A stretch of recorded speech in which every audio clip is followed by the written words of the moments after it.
New York Harbor, winter of 46. Grains groaning, men watching the tide inch and the bosses watching them. The docks took orders at dawn. The wind cut cheeks and made eyes sting until the coffee hit. They lined up under the shape-up boards, caps low, hands in pockets. They waited for the nod from the pier boss and the slip. The nod was everything. A man could starve without it and still show it shine on his shoes. The rule was clear like a ledger line. Big you. Bring the envelope, keep quiet, and carry crates till your shoulders forget sleep. Albert Anastasia had the harbor. He did not wear it like a sash, he carried it like a duty. People called him many names in whispers by the bulkheads. They said he was Calabrese with iron on his breath, Mamma Mia. They said he kept order where the water met the street. Order meant control of the board. The ILA hall smelled of tobacco and hair tonic, and the saints on the wall wore dust. The hiring bosses chewed toothpicks and watched men shuffle for a day's bread. Every pier had a man, and every man had a boss. Albert had his brother on the Brooklyn side, Anthony Anastasia, with an O, like a tailor's change. He ran the locals in Red Hook and down the line to Bay Ridge. He handled the union halls for the family's reach. And Albert handled the rest, with a nod to the commission. The work was heavy and clean. Not clean in the soul, but clean in the rhythm. Rope, hook, hoist, and curses that were quiet enough for the priest not to hear. The longshoremen wore flat caps, wool coats, and heavy boots scuffed like old bread. Every man had a talisman, a cornicello on a chain or short scapular tucked inside. They touched it before the wind started and crossed themselves twice. Some chewed fennel seeds before a hold opened. Others kissed the photo of Santa Lucia taped to a flask. You want a story, Paisa? Here's a short one about a suitcase. One time a boss from the other borough saw a bar by the Navy Yard. He liked the curve of the counter and the way the jukebox took a smack. He walked in with a suitcase and asked the owner for his quiet room. He opened the case. Wrapped stacks, nothing flamboyant, each tied with twine like sausages. He said, "The place feels right, Amoni." The owner tried to play smart with a laugh in his throat. The boss said, "No jokes, just numbers." And by closing time, the mirror had a new St. card on the frame. That was the style then. No paper if a handshake could do. No handshake if a look would carry. And always the look passed to Albert when the tide rose on Friday. That was the week's flow. Like the water, steady and cold. He had a reputation, sure. The papers said, Lord High Executioner, with big letters and bad photos. The boys from Brownsville said he chaired the real meetings in a back room. Murder Incorporated, they said. A factory with men who didn't chew loud. It wasn't a factory. It was a door. Opened by a man who kept his tie neat. He walked calm, he listened, and he decided, with his jaw set. The job got done, and the harbor stayed smooth. That's what bosses thought about in that decade. On Sundays, the wives cooked. Pasta e fagioli, and a little calamari if the pay came right. The men ate fast and read Il Progresso with the ink on their fingers. They argued baseball in church times. They said the bishop never saw the docks. The priest saw everything.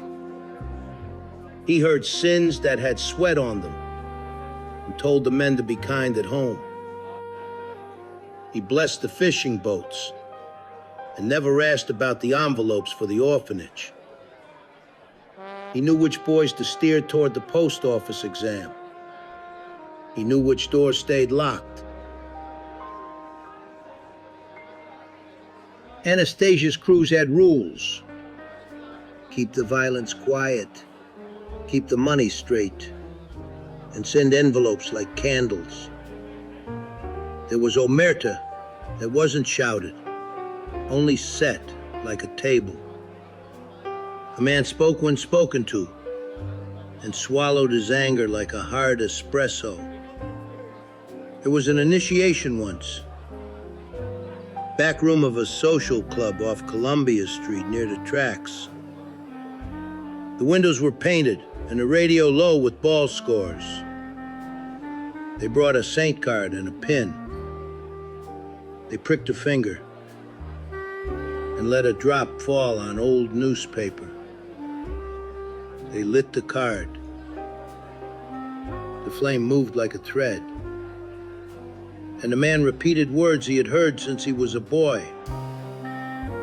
He said he'd be faithful and silent, even if his bones felt the river. He pressed the ash with his thumb and crossed himself. The old men nodded, and a new life started without music. The hiring hall on Atlantic Avenue had a back staircase. Up there, the real meetings set hours and rates. The legit guys talked the night differential and cold weather pay. The other guys talked the spread on lucky strike cases and whiskey crates. It all met at the counting table. Anecdote time, fig you. One day, a case of silk from a British ship got misplaced. The foreman's pencil broke 3 times on the same line. The pier swallowed the numbers and the truck left with empty paper. 2 weeks later, every girlfriend on Court Street had a new scarf. Another day, a different pier. A crane jammed and a winchman froze up. He wasn't scared. He was cursed, his mother said, because he mocked St. Joseph. Anthony told him to go home and kiss his kids. Albert sent a man to fix the rig and another man to fix the winchman's book at the hall. They used to say Albert could stop a fight by breathing. He walked into the cold and men put down hooks. He didn't shout much. He looked at a man's hat, then his hands, then his shoes. The guilty ones always checked the laces. There were spots of heat. A strike started with a rumor about short waits. A pallet of coffee came up light, and the counting room smelled wrong. The boys marched under the highway with signs made from crate lids. They chanted like church, only with more eyes on the alleys. Albert kept the peace. He called in a union suit and a stevedore with too much cologne. The envelopes got smaller, the weights got counted, and the coffee got poured for everyone. He said, "Pay the men or lose the pier," and even the stubborn ones nodded like they understood gravity. He liked a clean barber chair, hot towel, blades stropped, and the barber with a steady hand. It was a habit, not a luxury, like shining shoes or counting tips. He kept 2 razors in his pocket for luck and a small crucifix in his wallet. He thought bathrooms were the only rooms that told the truth. There was a cop on the beat by Pier 40. He wore his cap low and kept his book closed. He liked to say buongiorno to the old ladies and keep the kids out of the holds. He also liked envelopes that fit under coffee saucers. He left with a fishing boat license in his retirement. On the Jersey side, Hoboken had its own rhythm. The ships came in with fruit and left with hope. The men played bocce in the yard behind the hall and swore the gravel was crooked. The bosses there had to talk to Albert anyway. The river didn't care about state lines. One time the boss took a ride. He wanted to see a new stevedore office by the piers. He sat in the back and watched the skyline slide like a ledger. He said nothing until the car passed a bakery. Then he said stop and bought Sfingy for the boys in the office. The clerk forgot his words for an hour. There were superstitions on every deck. No whistling under the booms. No new hat on a Friday. No crossing a cat if you had a night shift. The men wore ribbons on their belts for luck. Some carved initials into the dock posts and rubbed them before the shift. The family ate together on holidays. Men in ties, women in dresses, kids with hair combed flat.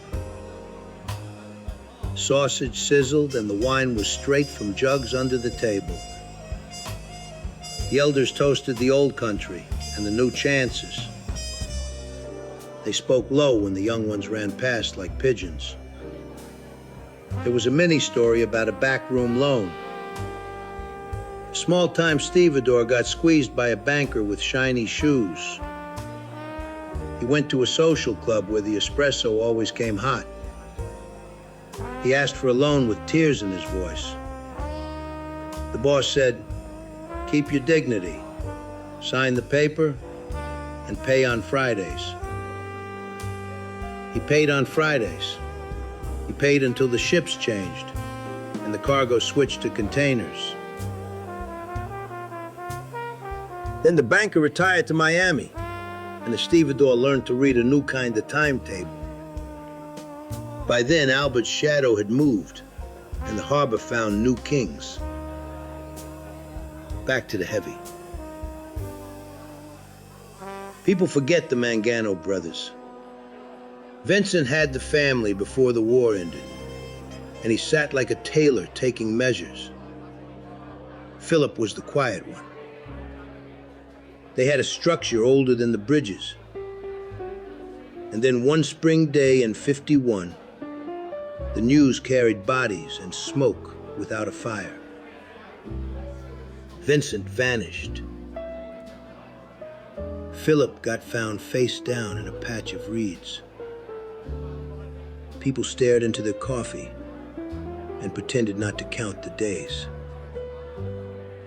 Albert stepped forward with calm hands. He said he had been loyal and would remain loyal.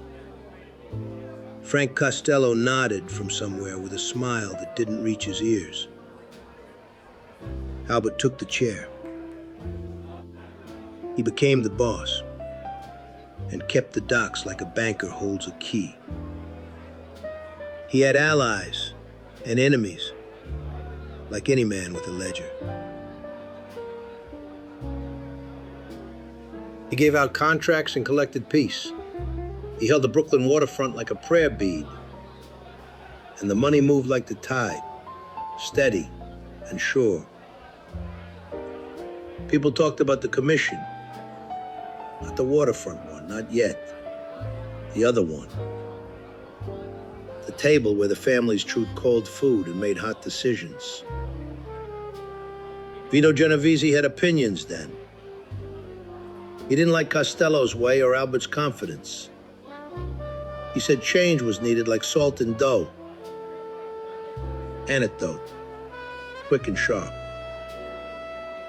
There was a day when Frank Costello walked out of his building with a paper under his arm. A shot rang. He lived.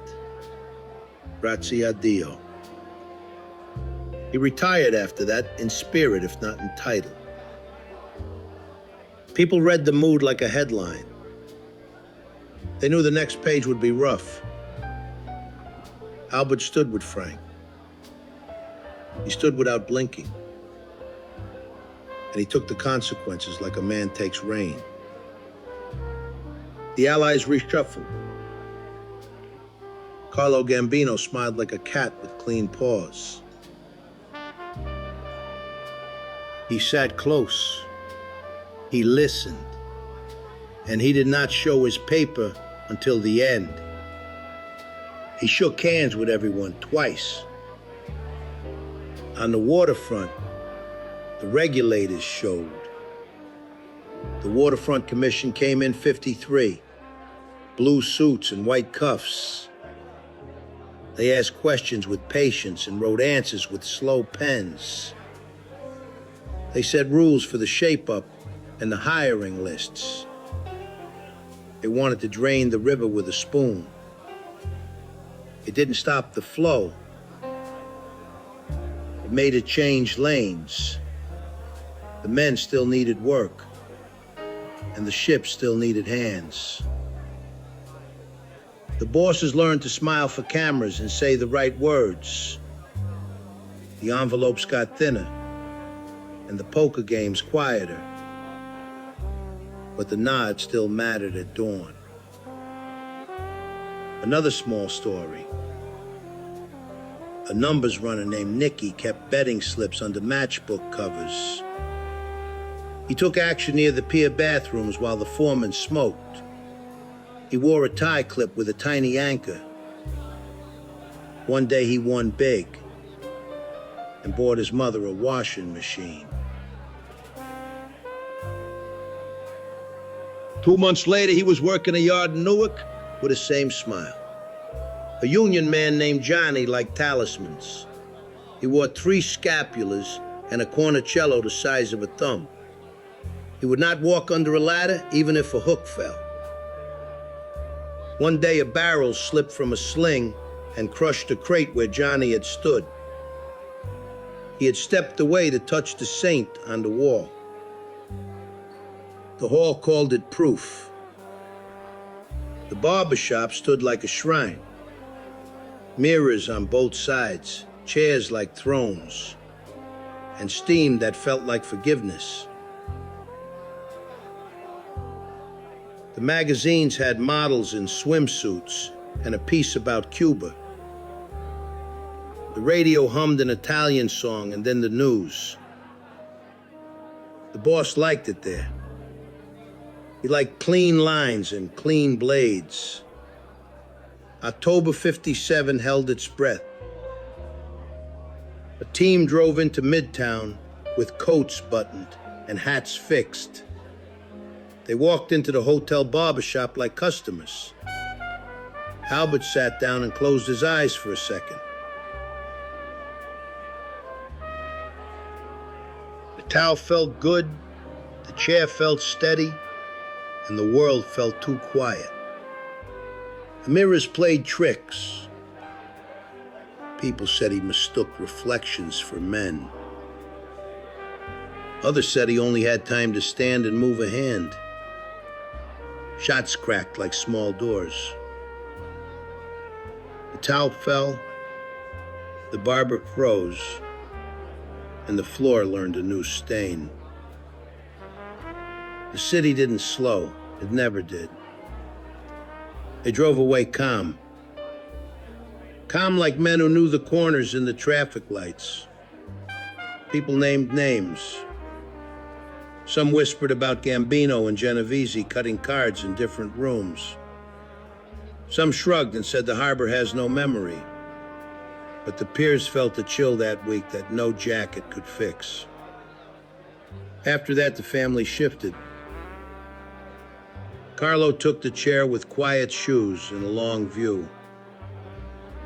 He watched the docks change and the money move to new yards. He smiled at the commission and nodded at the unions. He counted friends the way a mason counts stones. We built slow and tight. The harbor changed under everyone's feet. Containers rolled in like new teeth, and the old holes went dark. Newark lit up with cranes that didn't need a prayer to work. The shape-up lines grew thin. The old hiring bosses opened diners or sold used cars in Bensonhurst. The boys learned trucking or mortgages. The old rituals survived in small rooms. A saint card here, a finger prick there, and the oath that never aged. Men wore suits to baptisms and sport coats to wakes.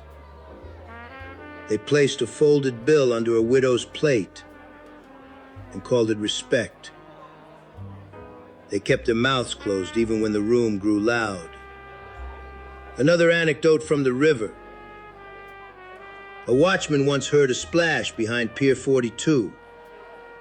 He threw a rope and hauled a crate like a fisherman saves a dream. Inside, cured ham and 2 bottles of whiskey. He laughed, crossed himself, and wrote a report that smelled like nothing.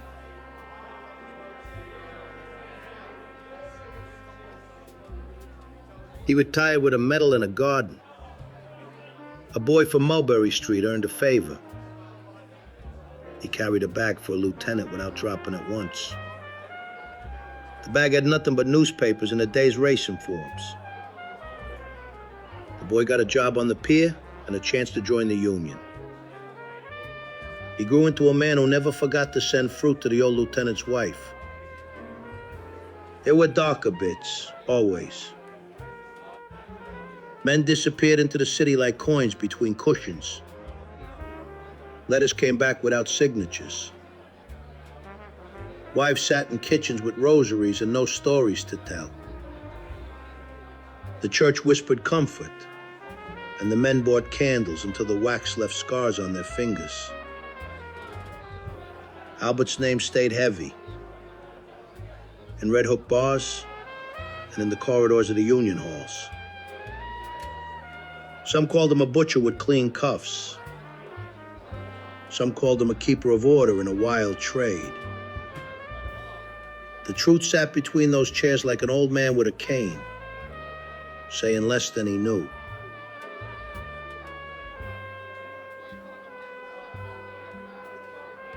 You want food and habits? Sure. Men ate tripe at lunch and worked until the whistle.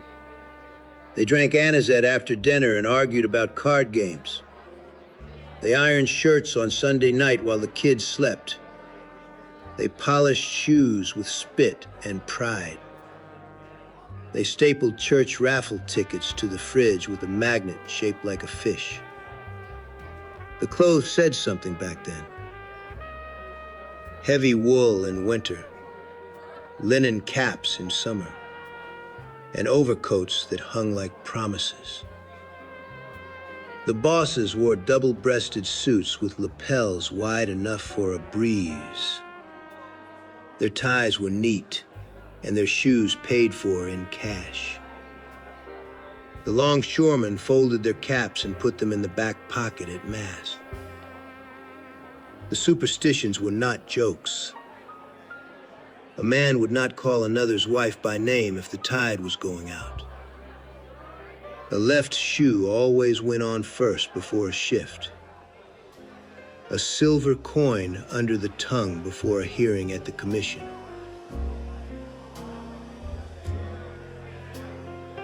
The old women burned bay leaves and prayed to keep sons from night work. There were lawyers in this world. Suits that fit like tight fists, and smiles that stretched like bridges. They came to the halls with briefcases and left with envelopes. They rehearsed the Fourth Amendment and the second chance for small-time thieves. They bought summer houses and never learned to swim. One night, a boss carried a suitcase again. This time not for a bar, but for buying a judge's respect. He walked to a brownstone, rang a buzzer, and handed over the case without a speech. The judge retired early the next year and blamed his health. The boss sent flowers and a fruit basket. Some nights were soft. The water slapped the pilings and the fog curled around the piers. Men rolled dice on crates and laughed like they weren't counting their luck. The boss smoked alone with a newspaper open to the obits. He traced names with a finger until the ash fell. He thought about the next dawn. After Albert, the killings got bureaucratic. Not loud, just neat, tucked between pages of safe acts. Men got pushed out of positions, not out of cars. The waterfront lost weight in his face. Newark took the muscle, and Staten Island got the whispers. Brooklyn turned to pizza joints and quieter shops. The movies found the docks. One picture about a fighter who spoke with his fists and learned to tell the truth. On the waterfront, they called it, and the boys watched with arms folded. Some cheered, some spat. Some went for coffee. The bosses pretended it was fiction. The wives cried into handkerchiefs. The commission kept visiting. They opened files and closed bars and put the fear into teenagers. They sent letters that sounded like sermons. They forced photo IDs at the gate and wrote fines for boots without treads. The old-timers shook their heads and pinned badges to their coats anyway. There was a Saint Day in Little Italy. The feast ran with lights and sausage and laughter loud enough to wake the saints. The procession stopped at a table where union guys sat with their caps off. They dropped money into baskets and kissed their fingers to the statue. They ate zeppoli and prayed for calm water. An anecdote about a stolen crate. A case of oranges went missing. Big deal. Who cares, right, Pizer? But those oranges carried a scent from far away and a mark meant for a certain grocer. The boss ordered them found without ruckus. The crate came back in an hour and the grocer found 2 extra bottles under the fruit. Albert's funeral drew eyes. The church took him in like any son with sins and strengths.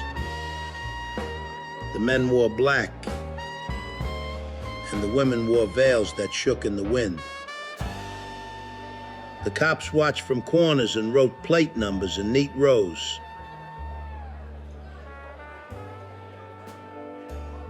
The eulogies were short. The silence lasted longer. The harbor moved on like it always does. Ships don't stop for one man, no matter his weight. But the threads he tied took time to come loose. Some stayed tight because he tied them well, and the men who held them didn't trust change. Some burned through because greed never sleeps. There were kids who learned from those days. They saw the cost and the shine and chose a straight path. They became teachers or cops or sold insurance with clean nails. They talked kindly to their mothers and carry groceries for old neighbors. They did not forget that the city could bite. There were others who followed the old grooves. They learned how to walk into a room without speaking and leave with a promise. They learned how to hold a knife without cutting and a smile without warmth. They learned the feeling of a key that opens a lot of doors.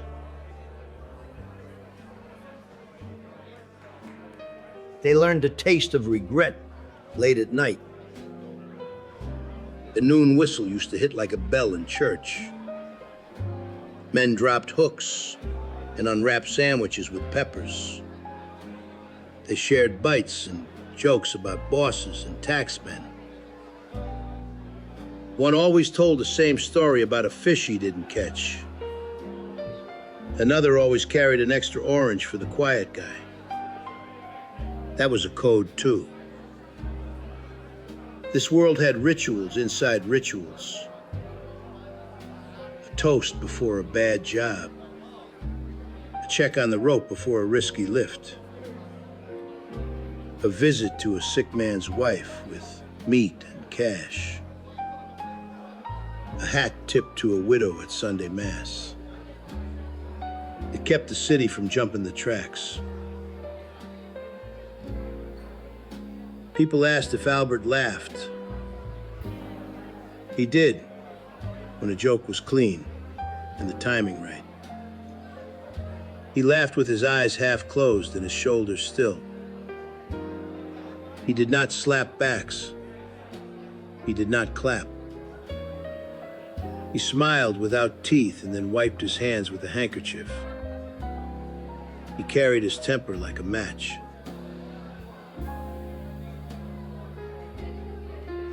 Hidden until needed, quick when lit, and then out with a flick. He could move from calm to ice without heat. Men stayed careful around certain topics. Family, business, and loyalty were the only safe lanes. Men wore scapulars and pins. They thanked San Gennaro for a safe shift and kissed St. Anthony for a lost tool. They kept holy cards and wallets next to numbers for bookies. They saw no conflict in balance. They said God helped those who helped themselves, and tipped the altar boys in cash. Another pier tale, short and clean. A captain refused to pay for security one season. Boxes got wet. Paperwork got confused. And the rats learned to dance.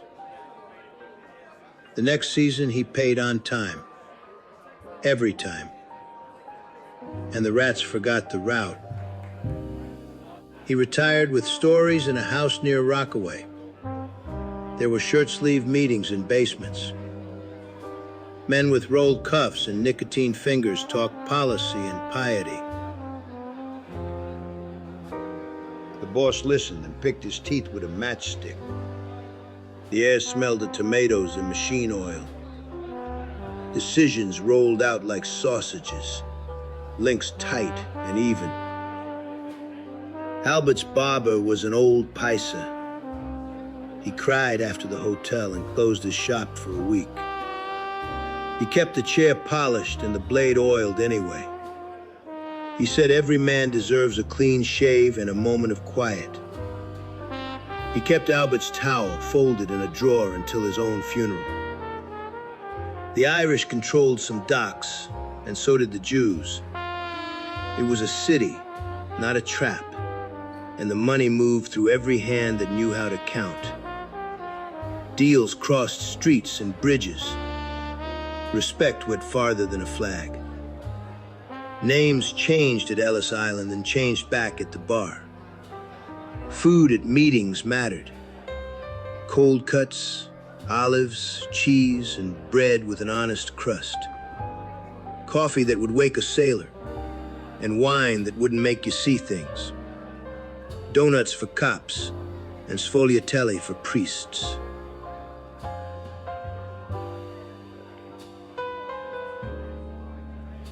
You want a favor, you tip first with taste. Anecdote about a goodbye. A small-time guy decided to go straight when his kid got sick. He told the lieutenant over espresso and braced for a hit. The lieutenant shook his hand and said, "Go. Don't look back. Send me a card at Christmas." The guy left and opened a hardware store. He sold padlocks and didn't ask questions. There was loyalty like rope. Thick, tested and strong until water and time wore it down.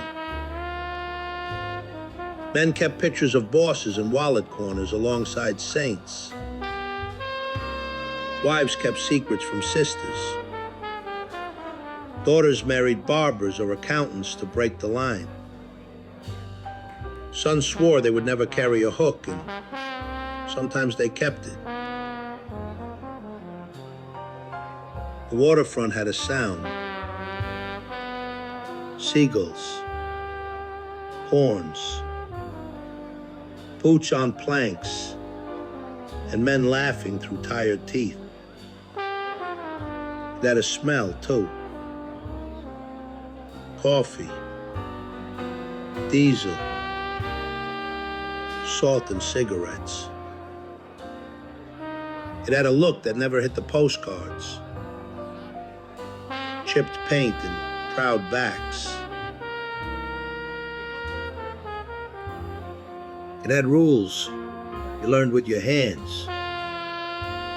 Albert's name still shows in old ledgers. He took his share and left his mark and paid for both. He kept order when chaos tried to board. He broke backs when betrayal took root. He paid for mass and for muscle. He did what bosses did in that calendar. The fall in the barber chair stayed in everyone's head.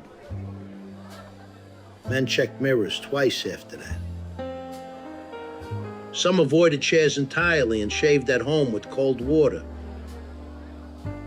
Children asked why barbershops got quiet when the news came. Mother said, "Hush, eat, and say a prayer for all the souls." Then remember a night, awake where the air was thick with cologne and grief. A whispered argument by the coat rack. A handshake that cut like a knife. A toast to the dead, with eyes on the door. That's how power moved when the lights were low. He kept a small Madonna on the wall. The one with a blue veil and tired hands. He lit candles for his mother long after she was in the ground. He thought about the boat from the old country in the dock in Brooklyn. Thought about the straight line between those planks. The end of an era came with cranes and cold logic.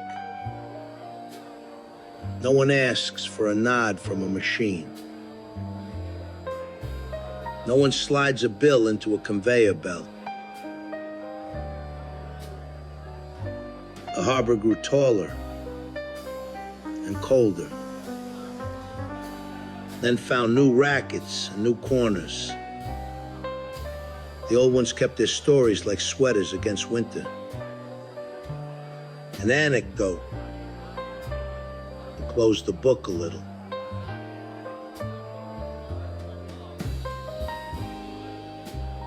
A retired longshoreman came back to the pier with his grandson. He pointed at a container and said it was magic. The boy asked if the men still needed muscles. The old man said yes, to carry memories. He cried without shame. and went home for pasta. The city keeps the names.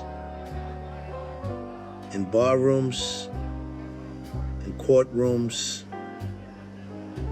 and in church pews where old men cough. The river keeps the secrets under its skin. The women keep the recipes. The kids keep the questions and find their own answers. The bosses keep the balance until they don't. Albert Anastasia ruled the harbor like a bookkeeper with steel in his pocket. He gave out work and took in peace, and the street believed it needed him. He cut his enemies and kissed his family. He wore good shoes and carried a quiet storm. He died on clean tile with a towel at his feet. To listen to the lesson, Paisa. Power on the water lasted only as long as men honored nods and kept their mouths shut. Betrayal came like a bus you hear but still miss. Silence fed families and buried sins where priests stopped asking. Honor got measured by who stayed put when the rain started. When the new crane stood tall, the old shadows stretched thin. Men traded peer cards for warehouse badges. Bosses traded whispers for ledgers. The river kept moving, like a clock that doesn't care. And the names faded without dying. That's how it works, sempre. They say the harbor forgets and remembers in equal measure.